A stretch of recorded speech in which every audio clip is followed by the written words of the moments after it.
Hola, hola a las personas que se van conectando a esta sección de este canal que se llama Coffee Break, donde vamos a estar hablando con distintos profesionales de distintas temáticas, pero en un formato un poco más tranquilo, no tan técnico. Y hoy día vamos a estar hablando de discriminación laboral, junto con la abogada Susana Vallejo, ella tiene su Instagram que se llama terapia legal, terapia.legal, lo estoy ahí viendo. Y hoy día vamos a estar hablando de discriminación laboral, ¿ya? Y obviamente vamos a estar hablando, asociándolo esto con disautonomía, porque es básicamente a lo que me dedico. Así que vamos a estar tratando eso. Obviamente estoy con mi cafecito porque tengo frío y estoy al lado de la estufa. Así que si tienes intolerancia al frío, supongo que estás en la misma.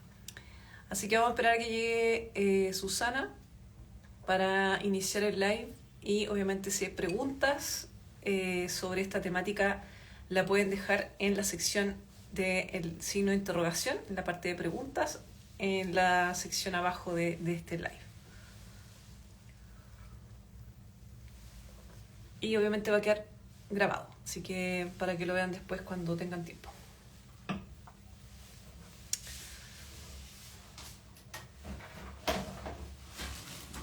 Ahí llegó Susana, terapia.legal, para que la vayan a seguir.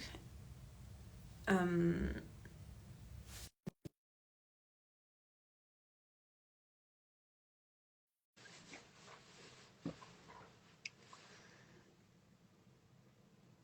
a ver. Ahí. Hola. Aquí estamos. Hola Isa, ¿cómo estás? Con frío. ¿Y tú cómo estás?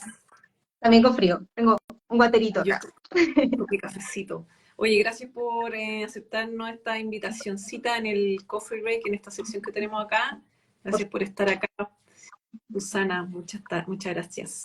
No, pues gracias a ti. Estas instancias siempre son buenas para conversar, son temas súper latentes, preguntas bien frecuentes, así que gracias por invitarme y nada, pues empecemos, hablemos, Ya, entremos en materia. buenísimo. Ya, bueno, como en forma introductoria, hablar un poquito sobre lo que me toca ver a mí como terapeuta en la parte física, en personas con disautonomía, que es las personas con las que veo yo. Y aquí vamos a tener una temática donde la persona va a tener una condición, una enfermedad invisible, que donde ya parte con un poquito de prejuicio de la persona, porque por fuera se ve entre comillas normal, pero por dentro no está tan bien. Y ha ocurrido tema en cuando las personas con DICE desestabilizan, entran en un proceso de crisis importante, donde empiezan a tirar licencia, el empleador obviamente no le gusta para nada eso, y la idea es que veamos algunos casos un poquito más específicos para poder orientar a las personas que están en esta situación donde quizás empiezan a sentir discriminación en el entorno, en sus pares o incluso en el jefe directo, donde se empiezan de repente a, no sé, por ejemplo, me tocó el caso de una persona que ella ganaba por comisión de venta y tenía mucho tiempo en la empresa. Se desestabilizó su autonomía, empezó a descompensarse en el trabajo y como que le empezaron a dar a sus clientes a otras personas. No es una discriminación así como directa, pero sí es directa. Entonces como que de alguna u otra forma le van sacando los clientes y la persona no tenía tanto ingreso. Entonces eso alteraba más su estado. Eso es un ejemplo. Hay otro ejemplo donde efectivamente hay algunos empleadores que definitivamente le dicen, oye, pero como tú te ves normal, tú no te ves con ninguna discapacidad, eh, y empiezan a moverlos de puestos de trabajo, por ejemplo.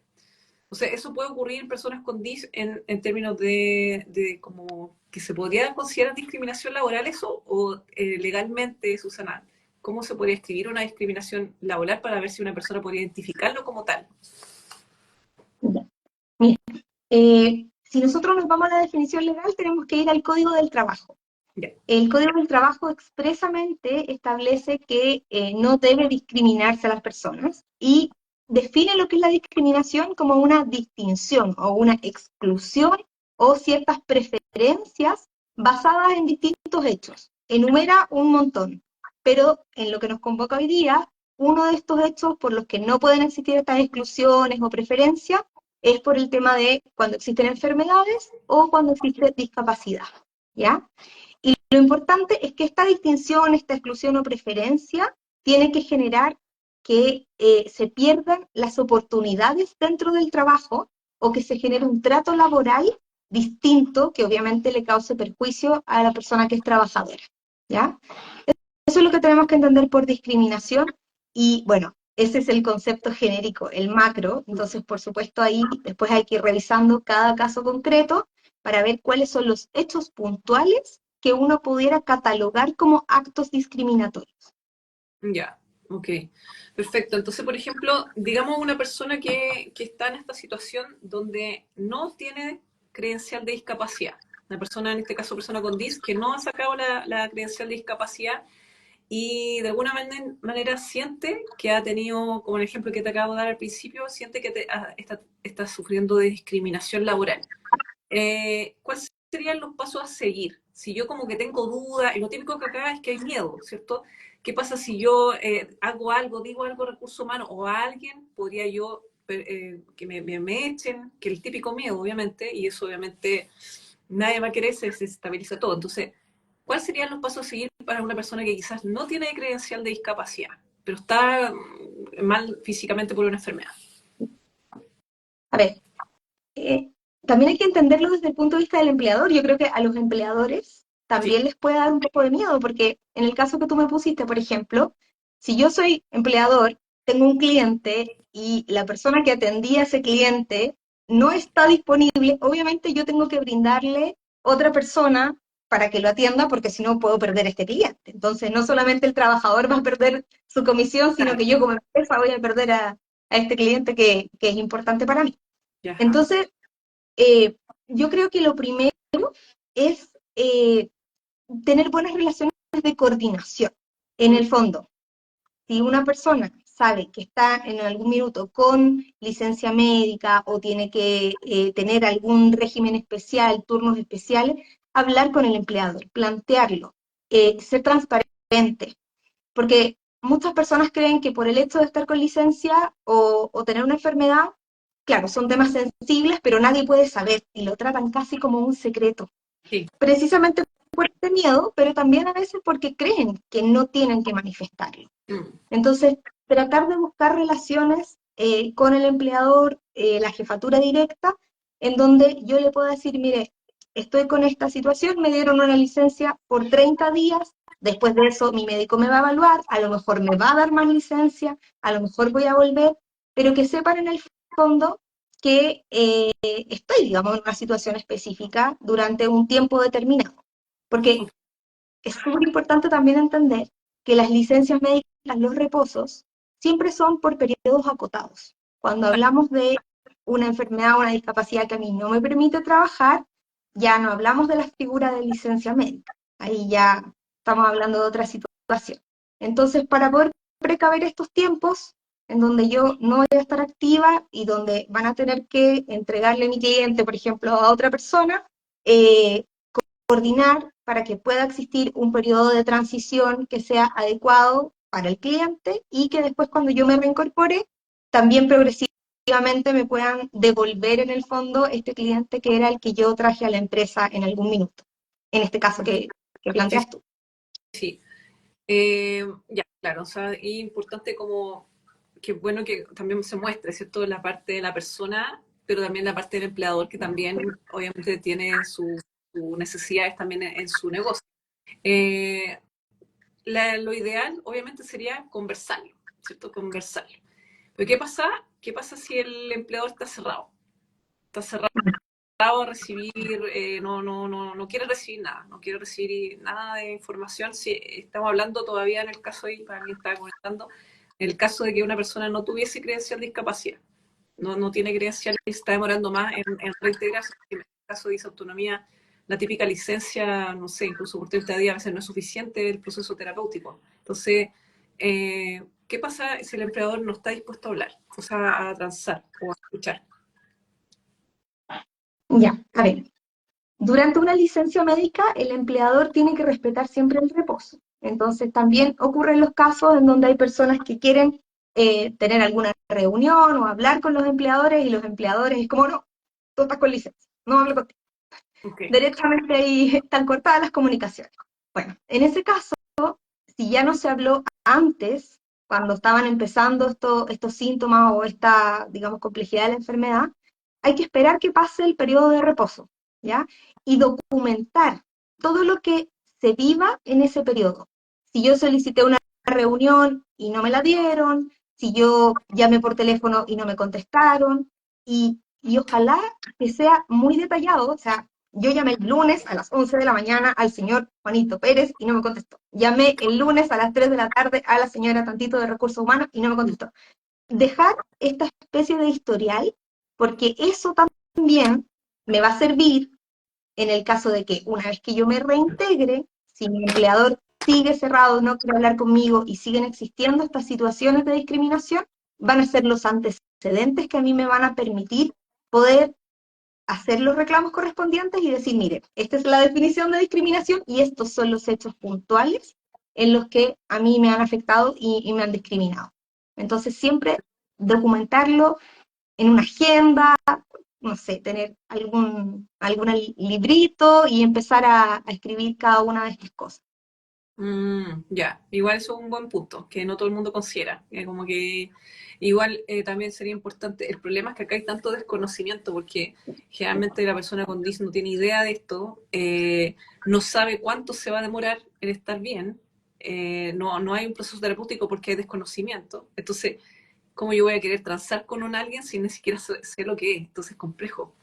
Pero bueno, se entiende entonces que hay que empezar a resguardar como las instancias donde la persona está intentando comunicarse con el empleador en una primera etapa. Y después sería consultar con un abogado para ver el tema de, propiamente tal, de Mira, discriminación, no sí. necesariamente, no necesariamente, porque cuando existen actos discriminatorios, y yo ya tengo claro cuáles son los actos discriminatorios, yo, persona trabajadora, puedo poner un reclamo en la dirección del trabajo. Es un reclamo administrativo y es un reclamo que no necesariamente tiene que ir con un patrocinio de abogado. Se puede hacer online, con la clave única. Eh, por supuesto que a lo mejor con un abogado que pueda tener alguna asesoría, puedo, digamos, como expresar Acortar tiempo, mejor quizás. este También, reclamo. Eh, claro. pero no necesariamente se necesita el patrocinio de un abogado. Se puede presentar como una denuncia laboral en la inspección del trabajo y de esa manera comienza todo un proceso de fiscalización. Ok, ya. Y esto generalmente es mientras la persona está en proceso de licencia, po. Generalmente es lo que te ha tocado ver a ti. No es como que ya se reintegre de full, o ambas, po. Lo que Olvídalo. Por ejemplo, cuando una persona está con licencia médica, como te explicaba, los empleadores tienen que respetar el reposo. Entonces, ¿qué aspectos, entre comillas, podría yo visualizar como de incumplimiento en una licencia? Es cuando el empleador está hostigando a la persona, le dice, oye, ¿cuándo vas a volver? Oye, no sé, pasó un día, no me has presentado la nueva licencia. Oye, todo tu equipo está trabajando full y tú estás de vacaciones en tu casa. Esos son hechos que ahí pasa, la barrera ya no es una discriminación, sino que son actos de violencia en el trabajo, ¿ya? Ok. Que también, obviamente, uno los puede denunciar, debe denunciarlo, porque el empleador no debe incurrir en esos actos, Mm, pero son situaciones distintas, ¿ya? Entonces, entiendo. durante la licencia, yo creo que es más frecuente ver estos actos de hostigamiento que, digamos, de discriminación propiamente tal. Y cuando ya se reincorporan las personas, ahí uno puede ver actos de discriminación, porque a las personas las van dejando de lado, las van dejando al margen, tratan como de aislarlas y no hacen un trabajo para que las personas de a poco se puedan ir reincorporando, porque suponiendo que ya están recuperadas de salud y que por lo tanto pueden seguir trabajando como lo hacían anteriormente. Ujú. Sí, me tocó de hecho ver un caso de una persona que está con la DIG descompensada, estaba tirando mucha licencia, ya con mucho tema con el compin y todo el tema, y había igual un hostigamiento por parte del empleador presionando para que se pensionara a esa persona. Era mucho, pensiónate, pensiónate. Bueno, importante saber en el fondo qué hacer. Entonces ya, para resumir, documentar, bueno, idealmente documentar cuando tú quieras comunicarte con el empleador para ver tu estado específico.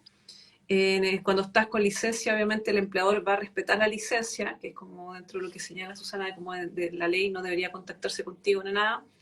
Documentar el proceso y después, pues, con apoyo legal o no necesariamente, elevar una solicitud de demanda de denuncia laboral ¿cómo se llama?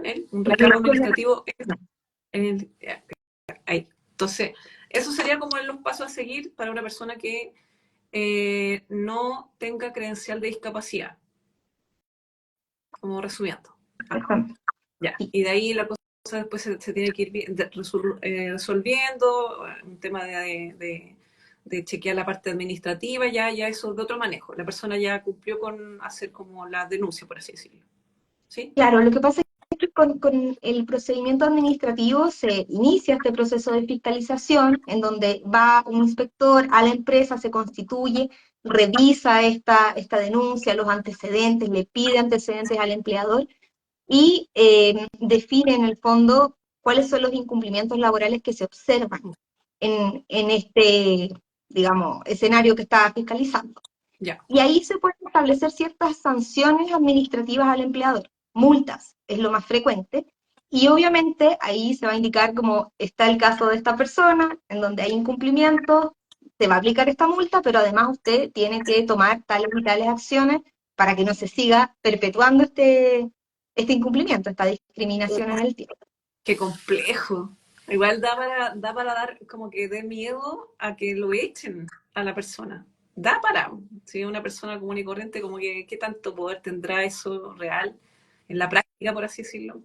Ya, pero ahí ya tenemos el primer caso. Ahora hablemos del segundo caso. Persona que ya está como, estuvo mal con licencia, empieza a tramitar la credencial de discapacidad, tiene la credencial de discapacidad.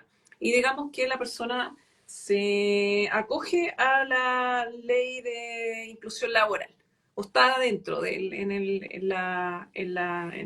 el trabajo y siente una discriminación. Ahí, ¿cómo el procedimiento es lo mismo?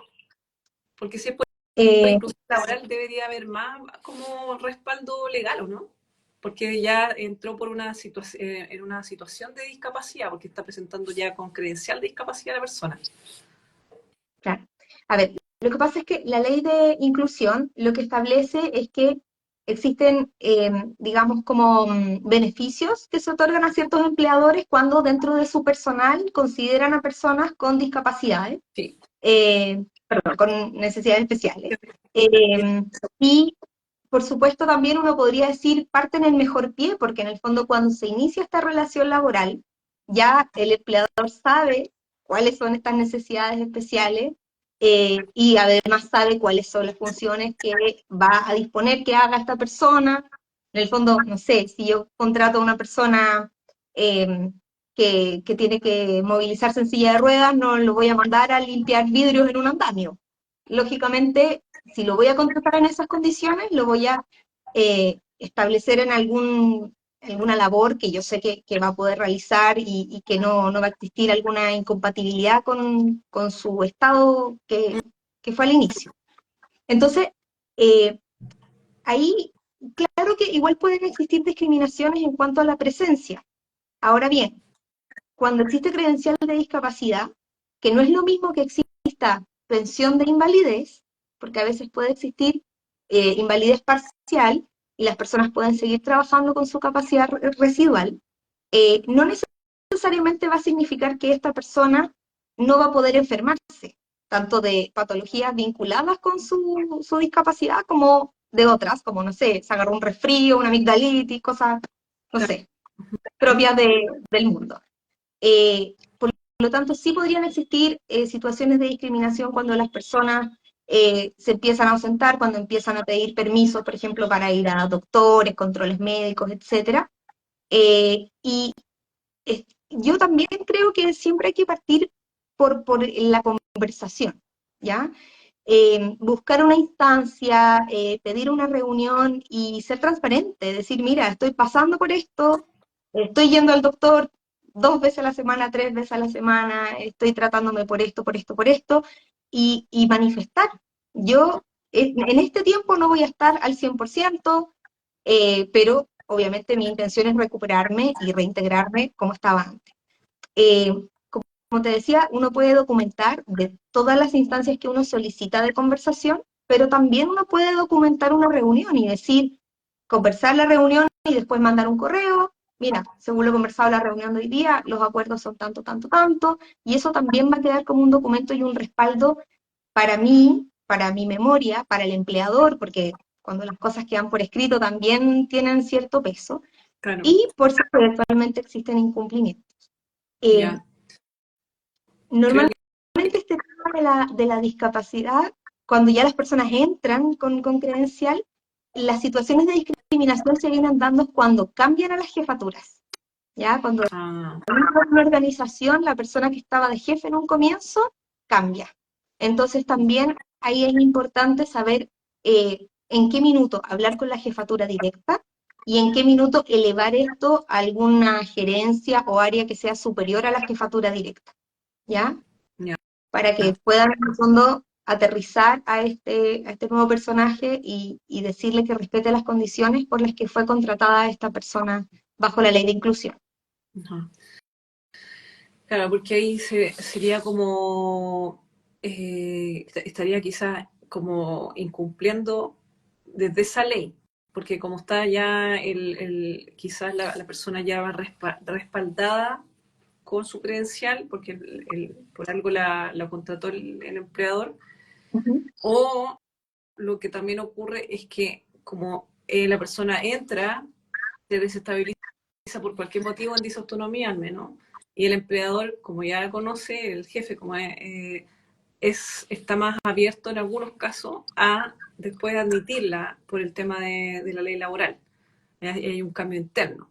Generalmente, yo también, sin saber realmente, pero siempre le decía le digo a los pacientes, tantea cómo está el terreno primero, quizás primero en recursos humanos, a ver si el empleador está abierto y generalmente el empleador, dentro de lo que me ha tocado ver a mí, como que descansa mucho cuando ya la persona dice, ya voy a sacar la credencial de discapacidad, porque dice, tú antes no tengo cómo yo validar, pedirle X cosa, ponte tú una silla específica a recursos humanos. ¿Cómo yo valido ese gasto? Pero el empleador, en muchas ocasiones, lo que me ha tocado ver a mí, cuando entra el proceso de credencial y se le habla esto desde recursos humanos, el empleador como que descansa y dice, ah, ya, ahora ya sabemos cómo justificar X cosas, X cambio o transar. En disautonomía a veces en los procesos terapéuticos que me ha tocado apoyar, hemos logrado incluso hacer inicio de jornada parcial, porque la persona no está lista para hacer jornada completa, o pedir incluso desde la credencial de discapacidad que la persona haga jornada híbrida, donde no necesariamente, dependiendo de su trabajo obviamente, tenga que ir presencial. Pero bueno, finalmente sería conversar con el empleador, el jefe directo o con recursos humanos, ver la situación y desde ahí si el nuevo jefe o la persona no está abierta a transar, ver posibilidades de ver con alguien más arriba, pero documentando todo proceso de intentar dialogar el tema. Eso es como paso a seguir en términos de persona que tenga credencial de discapacidad y esté con un proceso de discriminación laboral. ¿Lo resumí bien o mal? Sí. súper bien. Sí, Ya, así es. ya. Bueno, las personas que se están conectando, acuérdense que si que quieren dejar sus dudas, déjenlo en la parte donde está el interrogación, signo de interrogación abajo de este live, porque si no se nos va muy rápido lo que están escribiendo y no alcanzamos a ver, ¿ya? Ya. Veamos la tercera posición que queríamos conversar en este live. Vimos la persona que está en una situación de enfermedad sin credencial de discapacidad y que está en situación de discriminación. ¿Qué hacer?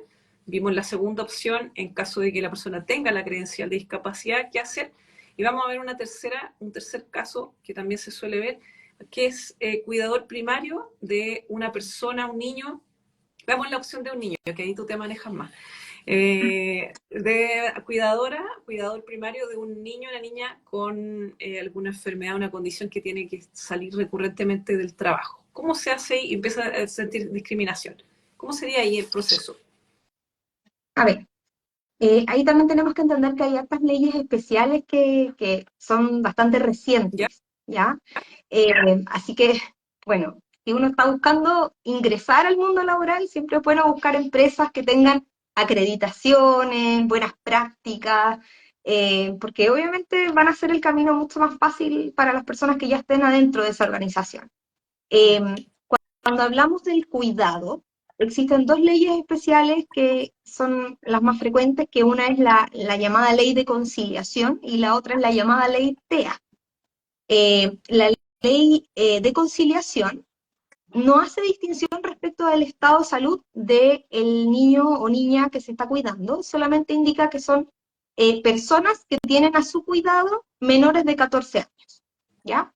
Y también en esta ley de conciliación se establece a las personas que son cuidadores de personas que tienen un estado de discapacidad, un estado, digamos, de salud severo o moderado, y que necesita obviamente el cuidado permanente, siempre y cuando ese cuidado no sea remunerado. O sea, si yo trabajo para cuidar a alguien, no aplicaría aquí en el caso de esta ley, ¿ya? Mm. Y Conciliación. esa es la ley de conciliación. Esa ley busca justamente dar cierta flexibilidad, no solamente dar, sino que de acuerdo con las funciones que tiene el trabajador, el empleador incluso está en la obligación de ofrecer esta flexibilidad a través del trabajo híbrido. Y lo que permite esto es que, por ejemplo, se pueda establecer una modificación de los sistemas de turno en los periodos de vacaciones, por ejemplo, de los niños, o alguna, digamos, como coordinación para que existan días presenciales, pero días con teletrabajo, o incluso la jornada completa con teletrabajo, ¿ya? Y eso obviamente buscando conciliar el trabajo y toda la labor de cuidador que tiene esta persona en su casa, en lo doméstico. Y Esa ahí es una estamos de las hablando primeras leyes. de 18 grados, ¿no? O sea, 18 grados, 18 años, No, es menores de 14 años. Si menores de son 14. mayores de 14 años, ahí el niño o niña tiene que tener algún grado de discapacidad y pasa a esta otra categoría, digamos, de personas que están bajo el cuidado del trabajador. No entiendo. Ya, perfecto. ¿Y la otra ley que mencionaba? La ley TEA. Ah, ya, ok. ¿Y qué habla desde la parte laboral? Yo esa ley no me la sé, no sé lo básico, no, pero... La ley TEA lo que establece es que los trabajadores que tienen bajo su cuidado a niños y niñas que están dentro del espectro autista tienen un permiso especial que ocurre cuando están en su jornada de trabajo y los llaman, por ejemplo, del lugar en donde está su hijo, ya sea en terapia o en el colegio, para ausentarse de manera intempestiva del trabajo.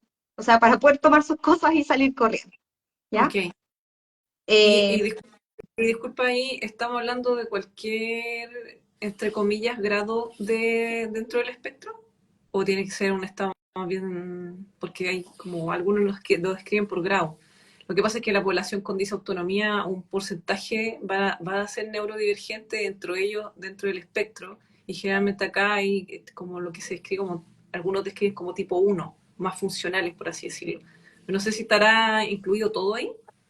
¿Alguien que tenga ya el diagnóstico, independiente de qué grado? lo que pasa es que, a ver, la ley TEA habla del tratamiento en todo ámbito y hay una parte específica que habla de este permiso laboral. Ya, En esta parte específica que se refiere a este permiso, no hace una distinción respecto del grado, digamos, del diagnóstico que ya tiene que tener la persona que está al cuidado, ya, ¿ya? Porque lo que habla es de un momento de crisis, de una descompensación. ya, Y perfecto. además esta persona tiene que estar en algún establecimiento, como te decía, en el colegio, en terapia, y de ahí en el fondo la persona trabajadora tiene que haber recibido el aviso para poder ir digamos, a contener y a calmar al niño o niña que está bajo el cuidado. Pero también regula una serie de situaciones en otros ámbitos de la vida, no solamente en el ámbito laboral, atención médica, derechos del paciente, acceso a ciertas prestaciones de seguridad social, así que ahí obviamente hay que ver cada aspecto que se quiera analizar para poder determinar si es que se hacen distinciones respecto del grado del espectro en el que se encuentra la persona o no.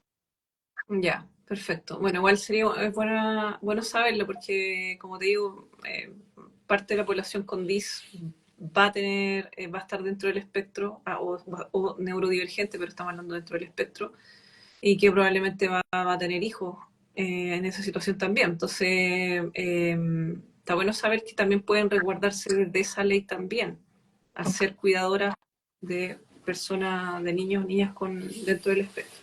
Ya, entonces, ya ahí hay más opciones de, disculpa, y bajo esa última ley, la de conciliación y la de dentro del espectro, ahí también sería importante que fueran ¿cómo se llama? Esta cosa del Instituto del Trabajo, no. Uy, Dirección esto del trabajo. ando con brain fog ahora. Dirección del trabajo. Dirección del trabajo. ¿Sería importante comenzar desde ahí o directo con el empleador? Ya, ahí es importante conocer estas leyes, analizarlas, porque, por ejemplo, en el caso de la ley de conciliación, para solicitar esta flexibilidad horaria, en el caso que el empleador no la ofrezca, que es la Ya. regla general, Ajá. hay una serie de requisitos, hay que hacer una solicitud por escrito, hay que presentar certificado, hay que hacer una propuesta de cómo va a ser la jornada. Si estamos hablando del cambio de turno durante las vacaciones, hay que acreditar que el niño está en vacaciones. Entonces, obviamente ahí hay que conocer la ley y cumplir las formalidades para que las comunicaciones no se entorpezcan por temas que falta un papel, básicamente. Claro, claro, claro. Y disculpa, Lo mismo, los últimos dos, en la ley de conciliación y la de dentro del espectro, esa, ¿la ves tú en tu práctica? Como para que la gente sepa si es que tiene alguna duda, ir con tu asesoría. sí, me ha tocado ver temas relativos a eso. Ya, ya, entonces ya saben para las personas que están acá, si necesitan ese tipo de, porque a veces literal la persona no sabe dónde comenzar. La idea del live es dar como algunos indicios ya, cómo me ordeno, porque la persona va a estar con miedo de perder el trabajo, entonces ya hemos dado algunas opciones de guía, pero si está como muy perdida, porque aquí generalmente mi población está ansiosa, más ansiosa y nerviosa, y entonces ya por último ya saben que puede Susana ayudarlo y desde ahí empezar una búsqueda más específica si es otro tipo de algo que no aborde, pero generalmente sí. Ya. ¿Algo más que quiera agregar para irnos a las preguntas, Susana? Sí, en estos casos de las leyes específicas, cuando el empleador no da respuesta o se niega sin ningún fundamento, las maneras de reclamar ya no son directamente a la dirección del trabajo, sino que ahí también uno tiene que tener contacto con el organismo administrador de la ley de accidentes del trabajo y enfermedades profesionales, perdón. Ya, ¿Ya? Y la AT, la Mutual de Seguridad, el Instituto de Seguridad Laboral, va a depender en el fondo ahí de la entidad a la que está afiliada el empleador, que en el fondo todos los trabajadores también siguen con ellos. Ahí uno también puede acercarse, pedir asesoría, pedir consejos y obviamente ciertas evaluaciones del puesto de trabajo, si es que necesitan cambios, mejores condiciones, etcétera. claro. Ya, perfecto. Buenísimo. Mira, vamos a ir con las preguntas. A Ujú. ver qué sale. Mm, dice, ¿los hechos tienen que ser antes del 1 de agosto para aplicar la ley Karim? Está viendo acá cuál es la ley Karim. Pero a Mira, mí no me la explicó. ley que ha estado muy ahora en boga, ha salido harto en las noticias, cuando te comentaba que los actos discriminatorios pasan a ser violentos, y estamos hablando de violencia, acoso laboral propiamente tal, la ley Karin, que es la 21.643, es la que se dictó hace poco y entra en vigencia ahora el 1 de agosto, y establece conductas, descripciones de conductas que pueden significar acoso laboral, y está vinculado con una serie de medidas preventivas y correctivas que tienen que tomar las empresas para impedir conductas de acoso laboral, ¿ya? Entonces, yo creo que lo principal aquí es que hay que tener claro que una conducta discriminatoria no necesariamente siempre va a significar que es acoso laboral, ¿ya? Porque, como te explicaba al principio, la discriminación lo que va a generar es que yo voy a tener un trato laboral distinto o voy a perder oportunidades en mi trabajo. En cambio, en la situación de acoso laboral, puede ser que, no sé, yo siga con todos mis clientes con las mismas condiciones, con el mismo sueldo, pero hay alguien que está generando violencia, ya sea psicológica o incluso física, y eso hace que mi salud se empiece a desmejorar, no por mi condición, mi patología, sino que porque estoy ahí Claro. con el gatillante mismo en mi espacio de trabajo, Mm, ¿ya? mm, Cuando hablamos de esta nueva ley, Karin, que como te digo, entra en vigencia el 1 de agosto, eh, bueno, las medidas preventivas, todo lo que está asociado a estos protocolos que tiene que generar la empresa, todavía no van a entrar en vigencia, pero si yo estoy hablando de denuncias y de procedimientos de acoso laboral, claramente los hechos anteriores sí van a ser válidos en la medida en que yo pueda evidenciarlos, documentarlos y comentarlos, porque no es como que el 1 de agosto recién las personas van a empezar a vivir este tipo de aquí. situaciones. Hay que reconocer la realidad que viene desde antes. Ya, perfecto. Dice, a ver, porque es una persona que puso como tres preguntas con su casa. Dice, hola, soy docente, el año pasado me diagnosticaron con disautonomía, tengo 44 horas y jefatura.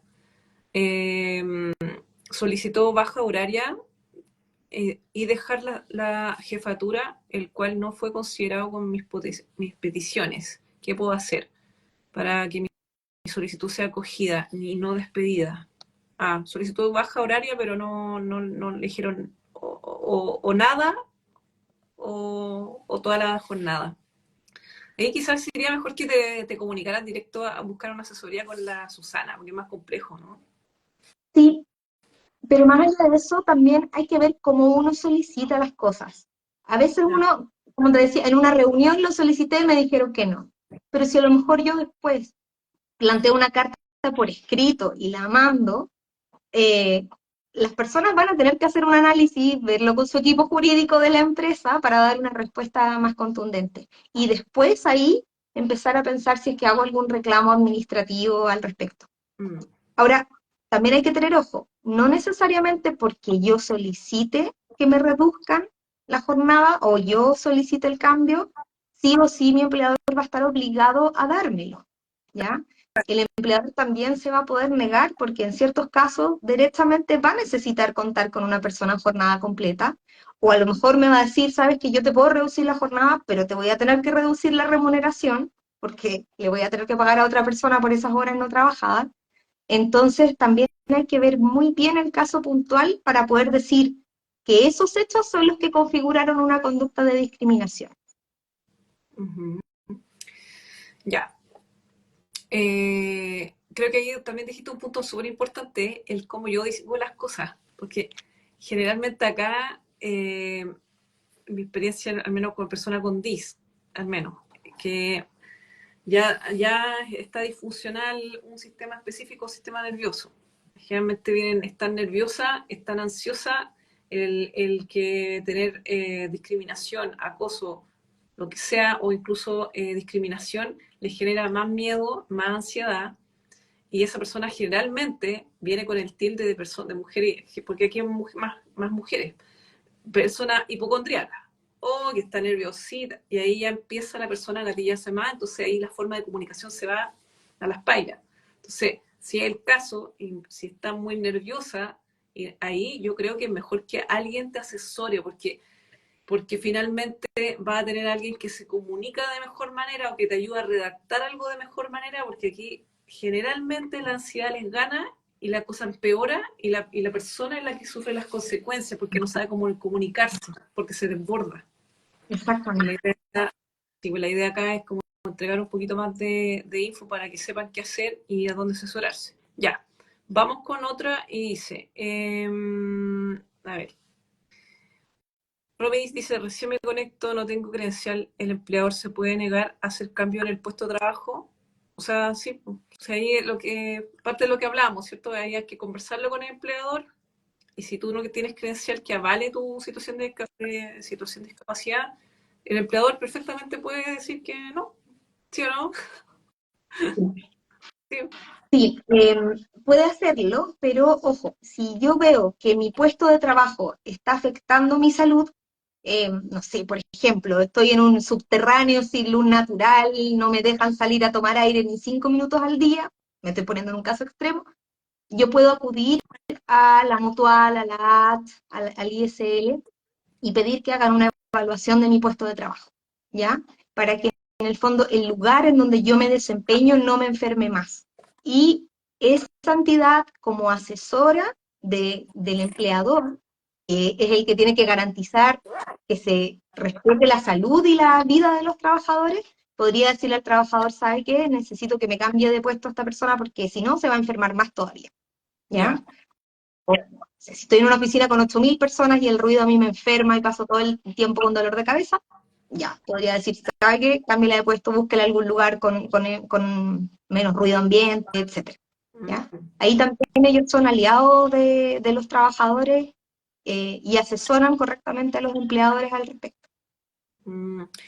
Claro, lo que pasa es que al menos en DIS al menos van a haber temas sensoriales en algunas personas y que claro, hay tanto cambio que hay que hacer en reestructuración del puesto de trabajo que a veces les sale mejor a la persona adaptarse que pedir tantas condiciones al empleador, porque generalmente ahí viene el tema como una persona cacho, entre comillas, como que hoy está haciendo mata o mata. Eh, pero por lo menos aquí dar la opción de que ya pueden ir a la mutual a preguntar por último si está con duda. Pero yo creo que lo que me ha tocado ver, a mí al menos, es que el empleador está mucho más abierto cuando la persona ya está con credencial de discapacidad, que puede avalar todos, no solo disautonomía, porque generalmente acá si tú tienes DIS es una cajita de Pandora y generalmente más de una condición. Entonces aquí hay que poner todo cuando se postula credencial, porque cuando tú le pones todo, puedes también pedir porque tienes más algo donde avalar tu situación de discapacidad en este caso. Claro. Entonces, bueno, está complejo igual, complejo. Es, Encuentro es un complejo. documento objetivo la credencial de discapacidad que sirve como escudo. Sí. Y es complejo, las relaciones laborales son muy complejas y eso que estamos hablando solamente del sector privado, porque en el sector público son mucho más restrictivas, ahí hay casi nada de flexibilidad y a veces uno dice, pero es de toda lógica esto y así todo no se puede. Entonces, bueno, Mm. dentro de un jefe me ponía este ejemplo. Esto es como una regla. Uno puede doblar la regla hasta antes de que se quiebre. Así que tratemos de doblar la regla para que nosotros no tengamos que adaptarnos. Esta regla puede ser que en algún minuto por lo menos se curve un poquito para poder protegernos y estar a nuestro favor. Mm. Ya, y la última preguntita, otra persona que puso varias cosas. Voy a intentar leer lo que señala, no sé si se escapará un poco de lo que este live, pero dice, hola, soy profe, en mi trabajo aún no conocen mi condición de discapacidad, me cambiaron este año de la escuela por muchas licencias y ya ocupé los permisos. Tiene que viajar a Santiago por controles médicos, pero ellos se rigen por el estatuto docente y no el código de trabajo. Ahí no sabe cómo, qué hacer, si es que presentar alguna cosa por discriminación o no. Ahí como no sé si se escapa un poquito de lo que es el live, el tema de Sí, que no es que un está poquito lo que te comentaba. Eh, Cuando hablamos de profesores, existen distintas formas de estar vinculados con sus empleadores, mm, porque no es solamente por el contrato de trabajo. Algunas personas pueden estar por el sistema público, ¿ya? Y a veces el contrato de trabajo está regulado por el estatuto docente, que es el que establece ciertas remuneraciones, asignaciones, etcétera. Entonces, claro, si está por el estatuto docente, ya ocupó sus permisos, no le van a dar más flexibilidad, ahí va a estar bien complicado que pueda cambiar en el fondo la condición en la que trabaja, sobre todo si no conocen en el ambiente de trabajo que está afectado por algo.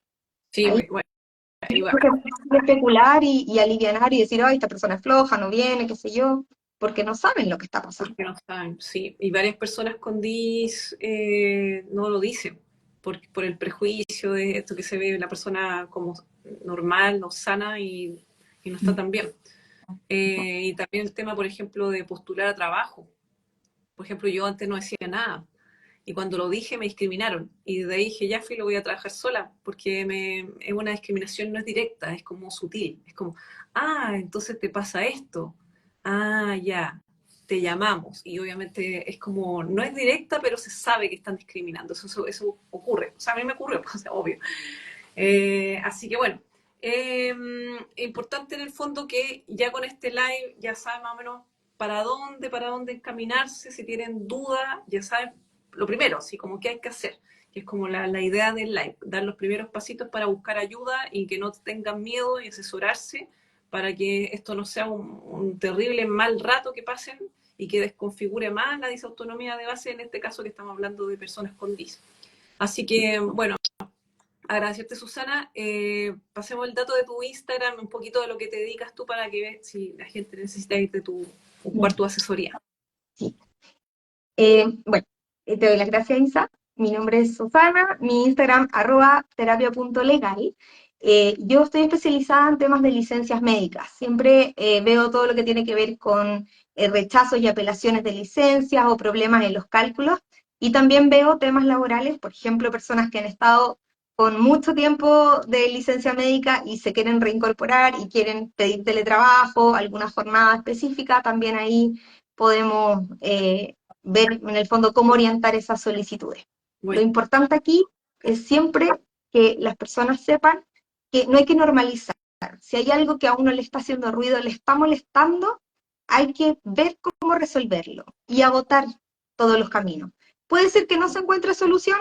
Ok, sí, puede ocurrir, el sistema a veces es súper rígido, pero por último hay que tocar las puertas adecuadas porque a veces simplemente basta con golpear, decir, oye, aquí estoy, esto me pasa, y a lo mejor sí van a tener una respuesta satisfactoria. Así que ese es mi gracias. consejo. Ya, buenísimo. Bueno, gracias a las personas que se conectaron y que hicieron las preguntas. Esperemos que este live le haya gustado. Va a quedar guardado y ahí voy a dejar también etiquetada a Susana por si está perdida en la cuenta. Así que muchas gracias a todos y ya nos vemos en otro Coffee Break. Que esté muy bien. Chao, Susana. Chao, chao.